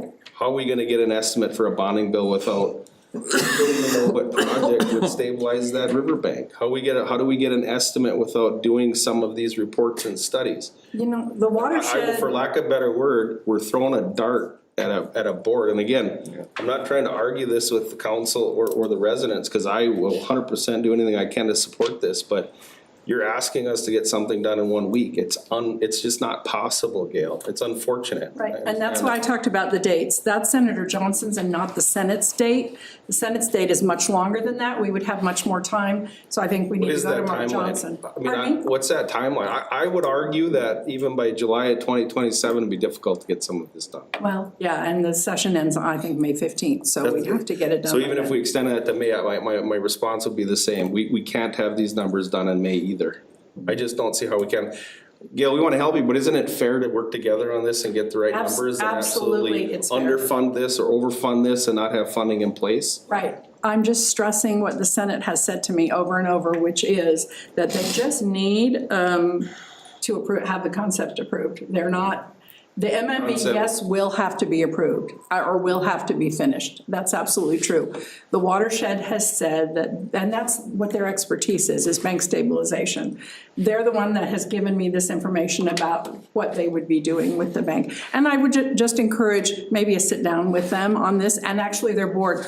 Chuck Getzman and I went and have presented to their board before when they paid, what was it, $35,000 to do that one geotechnical report. I'm sure they're even willing to do some, I would guess they might even do more if we went to the board and made a request if there was something that we needed. But I would just encourage the concept. That's all we're asking for at this point. So I have a question. We did go to their board, the watershed board. We did have some questions that went back to them. One of them asking if they would be the authorized agent to sponsor this bill, because they would meet that requirement, and they've declined to do that. So again, maybe it's other reasons, but it brings me back to the same reason, that there are also too many unknowns to sponsor this at this time. That's all I'm saying. And the reason to me on that is because it is city land, it is not rural land. They could possibly do it if it was rural land, but this is city land. I mean, we're, 3.5 blocks from City Hall. This is obviously right next to, it is in the city, very, very definitely. Morgan, did you have a question? No, we're good. Okay. I'm trying to understand, you said a concept. What's concept we're supposed to? The concept is the 3 stages that need to be completed, that the watershed has come forward and said they are committed to stabilizing that bank. Yes, they have to ask for more funds, but they have not said to me that they have any question that they won't get them. But once again, I think you need to sit down with them and secure exactly what they mean by that and how that works. We spoke with them today. They said Okay. they didn't have the funding, they would Right. have to get grants. Right. And they'd likely have to be non-state grants because that affect the bonding bill. There is no money available by them or guarantees either. Are they willing to work with us? Yes. They are. Do they have even a grant isolated or identified? The answer is no. Well, the Clean Water Legacy Grant was going to take a large part of it. They did list about 3 or 4 other grants that they felt confident that they could get funding with. So I understand you want to protect also the budgetary things. We also have to look at our homes, and our properties are disintegrating, our equity in those homes is disappearing, and our very, not just our livelihood, but our safety is threatened by what's happening to our bank. This undercutting can cause crumbling of the bank, can cause loss of everything that we have, and it's increasing the longer we wait. So I guess when it comes down to the concept, my question was, when we're saying concept, yes, they're saying that we agree to these 3 stages, but they clearly want a number, right? Like if it's a bonding and they're going and their money, right? Like they're gonna want a number for Right. it, which is that MMB, which we're saying could take us a year to get that all pulled And together. Right, and so for, like, we can't support a concept if we don't know what that concept is, right? And so. If you don't know what the number is, yes. Correct, right, we can't give them that. Also, supporting that concept is, if I'm correct, is the city taking responsibility for these homes once the buyout is done, correct? The property. The property. And so again, with that, I wanna support this on this, I just don't think it can be in this short timeline. I think it is a good idea to have that committee moving forward, but it's hard for us to, at least for me, to take responsibility without knowing what that final number is going to be and how that affects all of the taxpayers here. Right. I'm not saying it's not something that a year from now, once we have that information, I'm just saying I can't support a concept that's an imaginary concept without a number. Okay, and I'm gonna go back to one thing, which is we know at least that taxable assessed market value of the homes, we have that for sure. What we don't have is the demolition, although that's pretty easy to get. There's a lot of demolition firms, and so we could get that very quickly. So part 1 and 2, we can get fast. What you're having, it sounds like trouble with, is the actual bank stabilization.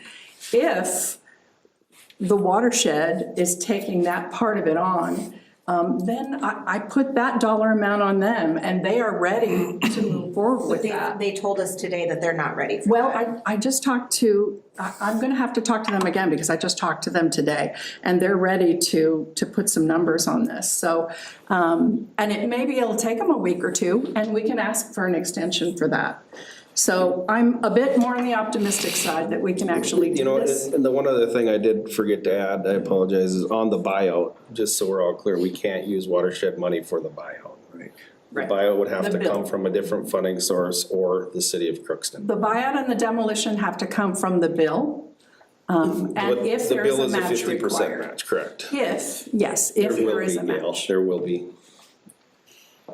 Don, this is in your ward, right? Yes. What do you think? I think we should move forward, but we need to, it's just, it's really difficult right now because of all the things that have happened in the past, and the future needs to be worked on. And it's gonna take some time, because the money isn't there right now. It's a big problem, especially for the houses down there. Threatened to, Can I make a suggestion that we continue to move forward as quickly as we can? And if we end up meeting a deadline, that would be fabulous. If there's a slowdown or a pace that has to be changed, we can go to the Senate and say, hey, at least up and through May 15th. And see what we can do within the timeline that we have. Do you think you'll have the backing of the Senate if you move to I'm at a meeting 2027? right now, I'll call you back.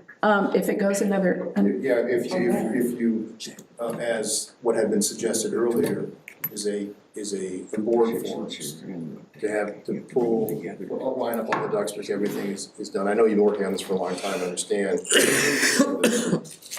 I'm just thinking to kind of hold everything together. Do you, looking forward in your crystal ball, and working with the Senate, do you think you'll still have backing of the Senate in 2027? boy, that would be hard to project. I know right now there is enthusiasm for this because we were given an invitation to do so. And so I would hate to back off that enthusiasm. I don't really know, because I'm not there, and I'm not a lobbyist, but I certainly plan on, what would you say? You know, following closely and trying to encourage the best that I can. And I think all of us here would do the same.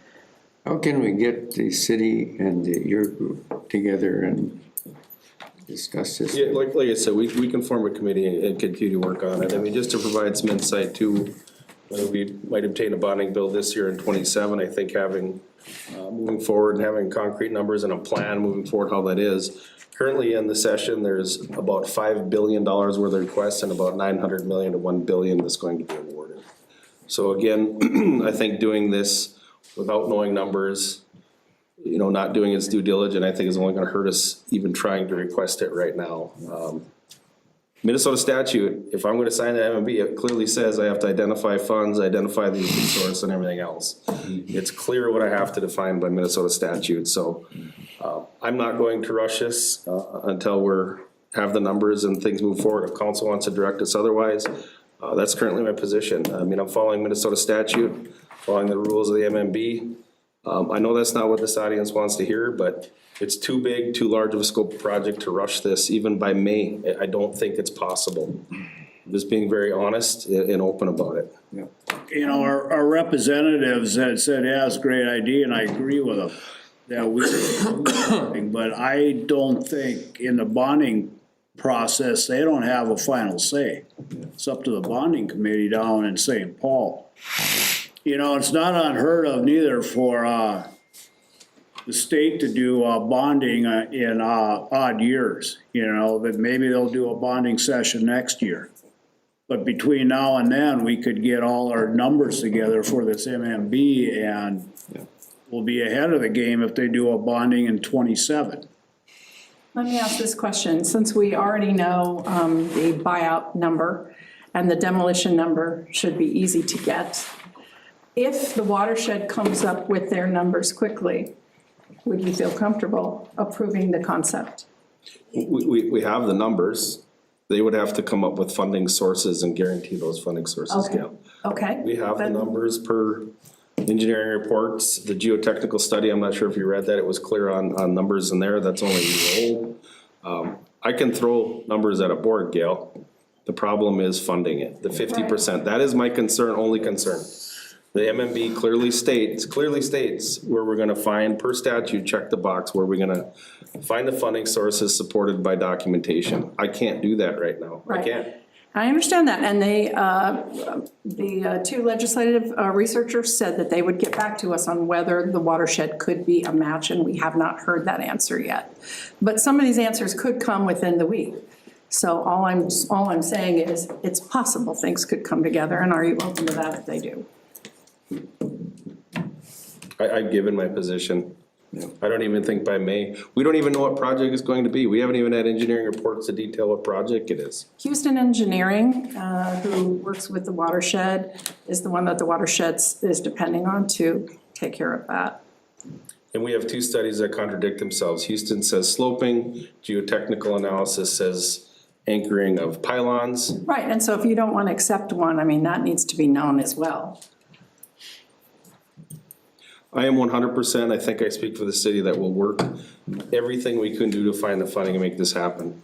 Asking us to do it by May isn't fair, it's unrealistic. I don't know how we can meet that deadline. I don't know how more clear I can be about that. I'm sorry and I'm unfortunate for that. Well, I just want you to know I'm going to keep I working work as for the quickly mercy of as the I can. council, they can direct me otherwise, but that's where, I know I speak for city staff, engineering staff, that's where I'm at with it. I'm just curious, if a house does fall in the water, what's the process? What's alerted? That was your question. You know, I'm not an engineer, obviously, anything could happen, I don't think a house is going to fall in the I'm water just- in 2 years. just Given asking. the last 20-year, 12-year data, it's, I don't believe it's going to happen in 1 year. What is it that we would have a problem? You would have contamination issues to deal with and everything else. And then who is, problem now, but nobody wants to listen to us. It just makes me mad. It's all about money, money, money. What about lives and I don't know. If a house falls in the water, is the person who owns that house, are they liable for the toxins that go in the water? I mean, those are the kind of questions. Currently, right now, the homeowners are responsible for everything. Yes. The city has no obligation to support this project. What I'm telling you is we will, and I think that's the route we should go. In good faith, do this, but, Yeah. I mean, I feel for all, I can't even imagine being in your situation, right? Like, and I've talked to you about this, like, I can't imagine that. I agree with Darren, and all of you is we should move forward, that we should be here, we should work together. I just think that we have to do it right and have the correct numbers and know where that, I know it comes down to money, but it is, somebody has to write a check for this kind of thing, right? And so knowing where is that money coming to write that check, it's only, we have to have the responsibility. Funerals, if the bank happens to go and we're all washed out of there, is the city liable for the funeral? I think we're getting emotionally driven here right now. I don't think that's going to happen. Again, I can't stress enough how much we're willing to work with the public on this, but It is an emotional, it absolutely is, and I Situation for all of understand, and, us. and again, more than committed to help with this project. Asking us to do it even by May, I'm just saying, I don't think that's realistic. So if we go, the recommendation, one of the ones I heard today is to form a board. How would that work? So, can you walk us through that? Sure. I mean, my recommendation on that is if we had a board and we could meet, like I said, as often as needed. I think that composition, if I have my notes here, sorry, I'm a page off. You know, as far as city representatives, I mean, that could be myself, it could be our public works director, Chuck Getzman. I think could be a council person, obviously E2S, our engineering firm, the watershed could be part of that. Gail, she could be on that, and I'd also like to see a resident of that ward who's not a homeowner of the 8 be on that board to be objective and unbiased opinions. I think that's a fair objective looking at this, keeping us on task, keeping a timeline, making sure things are getting done. But keep an open mind to the reality of the scope of this project. That's my recommendation. Yes, How many years ago was the city aware that the Houston banks behind the houses were not very stable and that they were aware that something needed to be done in the future? How many years ago was that when they first realized that Houston banks had not been stabilized when other banks along the Woods Addition had been? Wasn't it 2008? The Corps of- No. my understanding is the Corps of Engineers said that those 8 homes weren't in a 100-year floodplain, that's why there was no buyout. Yeah. When they did the Woods Addition, that was done by the Corps of Engineers. My understanding is that those 8 homes were not in a 100-year floodplain. I recently spoke to the Corps of Engineers, the one who did that dike and did the analytics on it. They said they did that dike and tied it into our bank because of its height and stability. And I said, well, what if you knew now that that bank's height and stability were in peril? They said, you better get the city to call us. There are a lot of risks here that you might even be unaware of that could happen as a result of waiting, and that's part of our concern. The reason that I'm asking that question is when I bought my home on 239 Houston, I had a house inspection. I did everything I could think of to know that my home was safe to live in. And at no point did I get any information from the city or from any inspector that I was buying a home where the back of my yard was in an unstable situation. And so this is why I'm wondering, why wasn't that part of what I was aware of when I bought my home? I mean, I guess my comment on that was, what would you request from the city? I know you guys have been working on this since 2023. As far as me and my current role, this is the first time I'm hearing of it. I've been with the city 24 years. I've never heard any prior concerns or outside of the 2023 or any in the reports that we've done that there has been concern that those houses were gonna fall in. I mean, this is new topic. I don't know when you bought your house, but She's referring, I think, probably to that 2008 engineering report from SEH with the Jerome's and Services edition, which included our banks, because you know what they do upriver affects downriver, and they knew that. And they made specific plans for removal of the homes on Ash, which was done, and removal of all the outbuildings and the garages on our properties, and also stabilization of our bank, which was not done. And she bought her home after that. There were a couple of homes I here think that it were was bought. the fall of 2013. And so no one in the city at that time notified us that there were any issues that we should be aware of, but yet I those don't know reports say if we otherwise. knew of any issues that we would be aware of either, back and forth. Well, I know that Can't comment the for city that. had possession of that report, but I don't know what happened to it, which is why I asked for a new copy of it. So I think you all can have access to that report. It's 336 pages, I believe. I'm glad that you came to the council. I think the council, serving the residents of Crookston, that's what they're supposed to do. But also the possibilities, right, of what can be done. So I look for solutions. What's the way to go forward?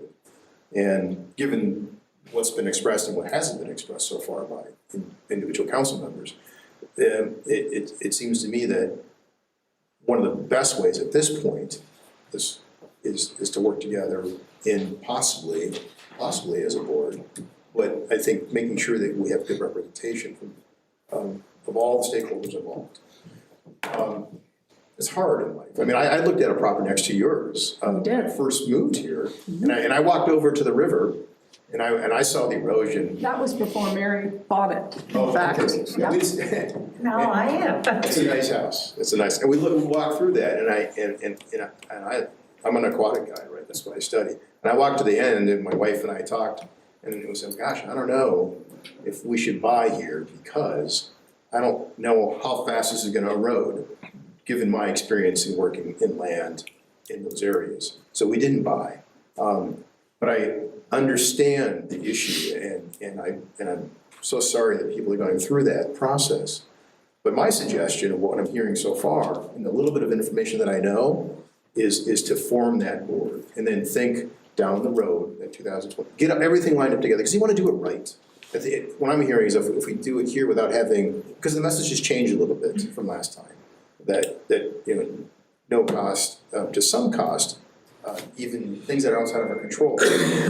And I think the challenge would be if you are going to do this suggestion, is you know, working with the Senate and saying, we really want to go forward, but the city is slow.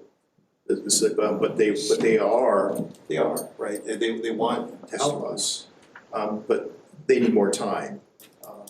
And then to suggest to them to say, hey, let's wait till 2027. What I'm guessing from the sentiment here is gonna be a more positive experience. But I'm just one of many here. But I understand what you're saying. It is a great idea. Time is not on our side. So on my side, we are gonna be working as hard and as fast as we can to get whatever is needed so that you all can vote positively on this concept. So that's where I'm going to stand. I understand where you are going to stand, and I do want us to continue to work together, but I cannot back off. We cannot back off of this even for, you know, a couple of months. We have to continue. I never said back off. No, but I back never off once in said terms back of our off. I said time, move forward in together. terms of I our just said that timeframe, slow it down. I told you we're committed to this. I never once said back off. Slow it down, yeah. We're not going to slow it down. We're gonna continue to move as quickly as we can to salvage what we can. And I bet if there's, the perfect solution would be the immediacy of it, and to find out that there's no cost to the city, because it obviously unfortunately comes down to the money aspect of it. Then the city signs off on that, right? Because I think, we're an obligation that the city has to then go forward. seems to be the hurdle. And the watershed can sign something of assurance as well. So maybe if you got that, that would encourage this to go more quickly. So I mean, that's something we have to discuss with them. I think we should move forward and get together later on and talk this out, because it's not gonna be resolved tonight. And I think we all agree that it should be worked on altogether. Do you have anything else? Any of your homeowners?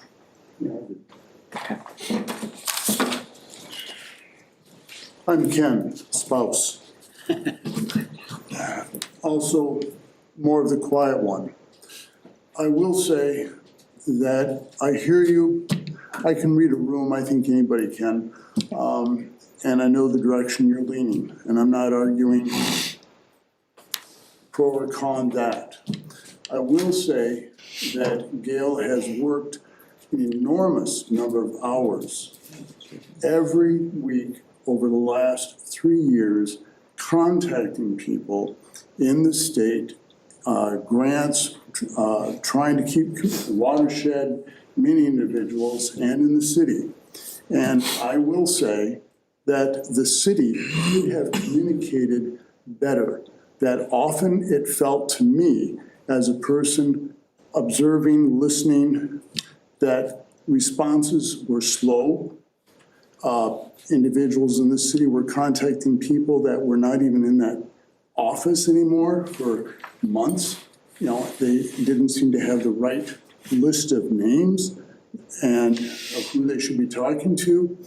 I appreciate the conversation tonight, but I would strongly encourage, if you're going to move forward in the direction you're talking about a committee and stuff, that there's a timeline that you adhere to and communicate effectively with the representatives of the Houston Cliff Group, as well as, you know, making sure there's good representation on the committee.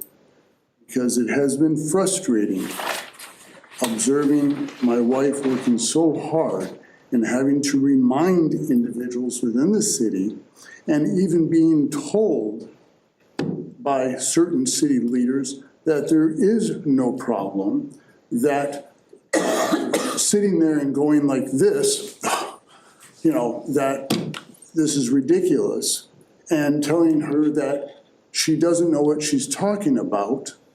And yes, leaders in this city.